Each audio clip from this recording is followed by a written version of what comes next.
Hei, Erik. Har du sett skoene foran døren til naboen? Hei, Anna. Ja, jeg ser dem nesten hver dag. De står alltid på samme sted, ikke sant?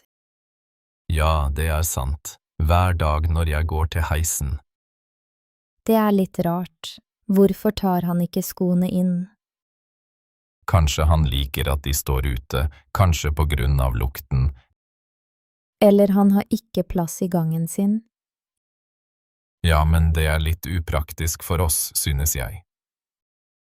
Jeg holdt nesten på å snuble over skoene i går kveld. Oi, det er farlig, spesielt hvis det er mørkt her. Syns du vi burde si noe til ham? Jeg vet ikke, han virker hyggelig, men litt stille. Hva heter han egentlig, vet du det? Jeg tror han heter Lars, han flyttet inn i fjor. Lars, ja, jeg har hilst på ham noen ganger. Han har ofte på seg en blå jakke, har du lagt merke til det? Ja, og han har alltid med seg en stor handlepose. Kanskje han glemmer å ta inn skoene fordi han er travel. Det kan hende. Han jobber kanskje mye. Vil du at jeg skal snakke med ham om skoene? Nei, vi kan kanskje vente litt til. Kanskje han snart flytter på dem selv. Eller vi kan skrive en lapp og legge den ved skoene. Det er en god idé. Da er det ikke så direkte. Vi kan være høflige, bare minne ham på det. Vil du skrive lappen sammen med meg? Ja, det kan vi gjøre senere i kveld. Bra, jeg har penn og papir på kjøkkenet. Fint, håper han ikke blir lei seg. Neida, vi skal skrive noe veldig snilt. Takk, Erik, det er hyggelig å bo her når vi hjelper hverandre. Ja, Anna, godt naboskap er viktig i Oslo. Se på mobilen, Ola, familien vår chatter hele tiden. Ja, Kari, jeg har 100 uleste meldinger. Jeg orker ikke å lese alt, det er for mye. Bestemor sender alltid bilder av kattene sine. Og fetter Per skriver lange historier fra Oslo. Tante Inger deler alltid nye oppskrifter. Men jeg glemmer oppskriftene med en gang. Onkel Jan spør alltid om hjelp med PC-en. Gruppen slutter aldri å skrive. Tikk, tikk, tikk. I går våknet jeg 3 av varsler. Kanskje vi kan skru av lyden på natten? God idé, da får vi sove bedre. Jeg savner de gamle brevene egentlig. Da kom nyhetene sakte, nå går alt så fort. Ja, nå vet jeg alt om kusine Lise sitt barn. Hun sender så mange babybilder. Men det er hyggelig å se barn vokse opp. Skal vi svare, eller bare la være? Kanskje vi kan sende et bilde av oss sammen. Ja, det er en god idé, familien blir sikkert glad. Jeg tar et bilde nå. Smil, Ola. Er jeg klar? Ok, smil. Sånn, skal jeg skrive noe også? Skriv bare «Hei fra Trondheim». Hei fra Trondheim, nå sender jeg det. Nå kommer det sikkert flere meldinger. Ja, jeg ser det allerede. Ny beskjed fra mamma. Hva skriver hun? Så koselig bilde, klem til dere begge. Familiegruppen er aldri stille. Nei, men det er fint å ha kontakt med alle. Det er sant, jeg liker familien min. Jeg også, selv om det er mange meldinger. Se på planten, Ola, den har fått nye skudd. Wow, Ingrid, jeg trodde planten var død. Det trodde jeg også, den så brun ut før. Ja, bladene var helt tørre forrige uke. Kanskje vi gav den for lite vann. Ja, eller for mye sol i vinduskarmen. Kanskje den bare trengte litt tid. Nå ser den mye friskere ut. Ja, de nye bladene er lysegrønne og fine. Det gjør meg glad. Jeg liker grønne planter hjemme. Meg også, det blir så koselig på kjøkkenet. Vet du hvilken plante dette er, Ola? Det er en fredslilje, tror jeg. Å ja, fredsliljer trives ofte inne. Vi kjøpte den på torget i Trondheim, husker du? Ja, for 2 måneder siden. Den var så liten da. Nå vokser den igjen. Det er et godt tegn. Tror du den får blomster senere? Kanskje, hvis vi passer godt på den. Jeg lover å vanne den litt oftere nå. Skal vi også gi den litt gjødsel? Ja, det er en god idé. Planten vil like det. Da kjøper jeg gjødsel neste gang jeg er på butikken. Takk, Ola. Vi må passe på husplantene sammen. Ja, planter gjør hjemmet hyggeligere. Se, det er også en ny knopp på sidene. Kanskje det kommer flere blomster om våren. Vi får håpe. Jeg elsker blomster om våren. Jeg også, Ingrid. Det blir lysere og grønnere da. Nå skal vi ikke gi opp planter så lett lenger. Nei, vi fortsetter å prøve. Grønne fingre, kanskje. Hehe, ja, vi blir flinke til å ta vare på dem. Og kjøkkenet blir ekstra koselig med planter. Odin, denne hylla er mye større enn jeg trodde. Ja, Anna, den er virkelig stor. Hvor skal vi sette den? Jeg er ikke sikker. Stua vår er ikke så stor. Nei, det er sant. Jeg trodde den ville passe bak sofaen. Har du målt plassen før du bestilte hylla? Nei, jeg glemte det. Jeg så bare på bildene. Å nei, vi burde alltid måle før vi handler møbler. Du har rett, Anna. Nå er det litt for sent. Vi kan prøve å flytte bordet litt nærmere vinduet. God idé. Jeg kan løfte bordet hvis du hjelper til. Selvfølgelig. Pass på plantene så de ikke faller. Jeg passer på. Ok, bordet er på plass nå. Flott. Skal vi prøve å skyve hylla inn mot veggen? Ja, la oss gjøre det sakte så vi ikke lager merker. Å, hylla er fortsatt for bred. Det er ikke nok plass. Det var dumt av meg å ikke sjekke målene. Lars på jobben sa at han har et større rom hjemme. Kanskje han kan ta hylla hvis vi ikke får plass. God idé. Jeg kan spørre ham i morgen. Ok, men det er litt synd. Jeg likte stilen. Ja, den ville vært fin her hvis plassen holdt. Neste gang må vi ta med målebånd på butikken. Helt enig, Anna. Jeg lover å sjekke neste gang. Skal vi sette oss litt i sofaen og slappe av nå? Gjerne. Jeg trenger en pause etter alt dette styret. Vil du ha litt kaffe? Jeg lager til oss begge. Tusen takk, det hadde vært kjempefint. Kanskje vi kan finne en mindre hylle på finn.no? Det er smart. Der finner vi ofte gode tilbud. Vi må bare sjekke målene veldig nøye denne gangen. Absolutt. Vi lærer av våre feil, ikke sant? Ja, nå blir vi flinkere til å planlegge rommet. Det er sant. Tross alt var det jo litt morsomt. Hei, Olav, kan du hjelpe meg med datamaskinen? Selvfølgelig, Ingrid. Hva er problemet? Jeg må logge inn, men jeg husker ikke passordet. Ja, vi har jo brukt det samme passordet lenge.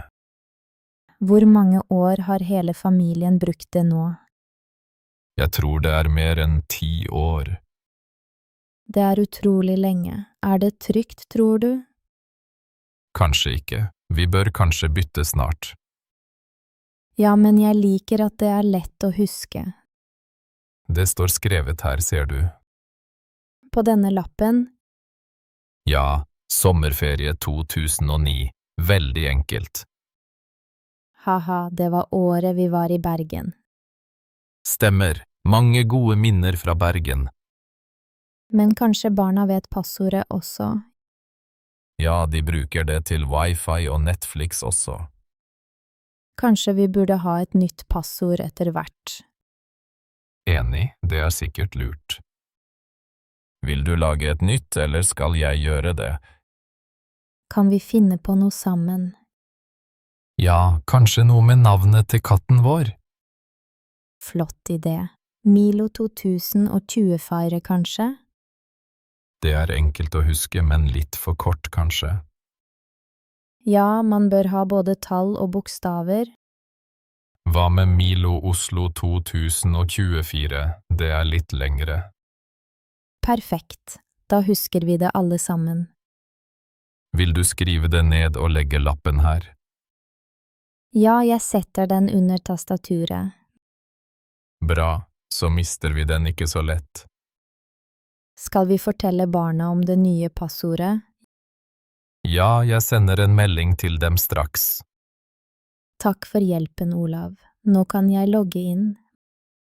Bare hyggelig, Ingrid. God jobbing. Anders, har du sett på e-postene våre? Ja, Kari, men hvorfor har vi 2 bekreftelser? Ser du, begge er fra Oslo Hotell. Ja, datoene er de samme, 15. mai. Jeg tror vi har reservert rommet 2 ganger. Å nei, hvordan skjedde det? Kanskje jeg glemte å si at jeg allerede bestilte. Eller kanskje trykket jeg på bekreft 2 ganger. Det er lett å gjøre. Jeg har også gjort det før. Hva skal vi gjøre nå? Kan vi avbestille et rom? Jeg håper det. Skal jeg ringe hotellet med en gang? Ja, det er lurt. Hva er telefonnummeret? Vent, jeg skal sjekke nettsiden deres. Fint, takk Anders. Her er det 22 33 44 55. Skal jeg ringe nå? Ja, vær så snill, jeg er litt stresset. Ikke vær redd, det ordner seg nok. Hva skal jeg si hvis de spør hvorfor? Bare si at vi gjorde en feil med reservasjonen. Ok, jeg kan også forklare at vi bor i Trondheim. Kanskje de forstår at vi bare vil ha et rom. Ja, folk er ofte hyggelige på telefonen. Vi har brukt mye tid på å finne dette hotellet. Ja, jeg vil helst ikke miste plassen vår. Får vi pengene tilbake hvis vi avbestiller? Det står ofte i bekreftelsen. Skal jeg sjekke? Ja, kanskje det er gratis å avbestille. Her står det gratis avbestilling frem til 10. mai. Så bra, da kan vi fikse dette uten problemer. Ja, nå ringer jeg til hotellet og forklarer alt. Takk, Anders. Du er alltid rolig og hjelpsom. Bare hyggelig, Kari. Dette klarer vi sammen. Hvor la du egentlig fjernkontrollen, Erik? Jeg tror jeg la den i skapet i går, Ingrid. I dette skapet. Jeg ser den ikke. Ja, helt sikkert. Jeg la den på øverste hylle. Det er bare bøker og en eske her oppe. Kanskje den gled ned bak eskene. Skal jeg flytte på esken og se bak? Ja, prøv det. Kanskje den er der bak. Nei, det var bare støv og et gammelt brev. Er du sikker på at det var fjernkontrollen? Ja, jeg holdt på å rydde og la den der en stund. Du hadde ikke den i stua etterpå? Nei, jeg tror ikke det. Jeg var ikke i stua etterpå. Har du spurt barna om de har sett den? Nei, det har jeg ikke, men de pleier ikke å røre den. Skal vi lete på nederste hylle også? God idé. Kanskje jeg la den lavere ned. Her er bare noen votter og en lommelykt. Merkelig. Den må jo være her et sted. Vent, er det noe under genserne der? Nei, det er bare et skjerf. Så rart. Det er jo så ryddig i dette skapet. Ja, alt ser ut til å være på plass. Ligger fjernkontrollen kanskje i gangen? Nei, jeg er sikker på at jeg la den her. Jeg tar en ekstra titt bak skoesken. Pass på så du ikke mister noe bak skapet. Nei, ingenting her heller. Jeg begynner å bli frustrert. Vi finner den sikkert snart. Vi har en rolig kveld. Ja, jeg håper det. Kanskje mamma vet hvor den er. Hun var jo her i går på besøk. Jeg spør henne når hun ringer. Enn så lenge får vi lete her. Greit, la oss se gjennom hyllene en gang til. Ja, det gjør vi. Til slutt dukker den sikkert opp. Hører du lydene fra naboen igjen, Erik? Ja, Ingrid. Han borer eller hamrer hele tiden. Det er så rart. Det er jo sent på kvelden nå. Klokken er snart 10, faktisk. Tror du han vet at vi hører alt? Jeg tror ikke det, nei. Hva driver han egentlig med? Lage et nytt kjøkken? Kanskje, eller kanskje han monterer møbler. Han hadde mange esker fra IKEA i går. Ja, jeg så det i gangen. Jeg håper han blir ferdig snart. Jeg også.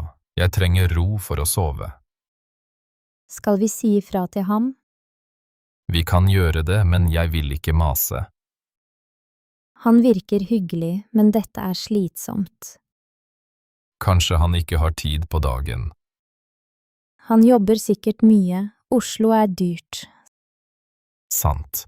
Mange jobber overtid her. Tror du han vet at det er stilletid etter klokken 22? Det vet jeg ikke. Kanskje vi bør fortelle ham det. Ja, vi kan si det vennlig i morgen. God idé. Ingen grunn til å lage konflikt. Det er fint å ha gode naboer. Enig. Bedre å snakke sammen enn å være irritert. Skal jeg bake boller og ta med? Det høres hyggelig ut, Ingrid. Vi kan snakke sammen over en kaffe da. Han heter vel Anders? Ja, Anders fra Bergen, tror jeg. Da håper jeg han forstår oss og tar hensyn. Hvis ikke får vi bruke ørepropper i natt. Godt forslag, men håper det roer seg snart. God morgen, Erik. Skal vi lage kaffe? Ja, Maria, jeg trenger virkelig kaffe nå. La oss bruke kaffetrakteren her på kjøkkenet. Den gamle maskinen, den kan være litt vanskelig. Ja, jeg vet. Den virker ikke alltid på første forsøk. La oss prøve. Har du kaffe og filter? Ja, jeg har det. Jeg fyller på vann først. Fint. Jeg setter i filteret og tar frem kaffen. Sånn, da heller jeg kaffen opp i filteret. Skal jeg trykke på startknappen? Ja, gjør det. Den starter ikke. Kanskje vi må vente litt. Skru av og på maskinen en gang til. Ok, jeg prøver igjen nå. Fortsatt ingenting. Er ledningen koblet i? La meg sjekke. Ja, den er koblet i. Kanskje vi må trykke hardere på knappen. God idé. Jeg prøver.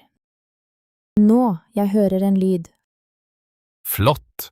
Nå begynner det å dryppe kaffe. Det tar alltid noen forsøk med denne maskinen. Ja, men du har tålmodighet, Maria. Man trenger tålmodighet for god kaffe. Jeg lukter allerede den friske kaffen. Skal vi hente kopper fra skapet? Ja, jeg liker store kopper. Jeg også. Her er 2 store kopper. Takk. Skal vi lage litt melkeskum også? Gjerne. Jeg tar frem melk. Dette blir en perfekt start på dagen. Ja, endelig fungerer maskinen. Nå gleder jeg meg til å smake kaffen din.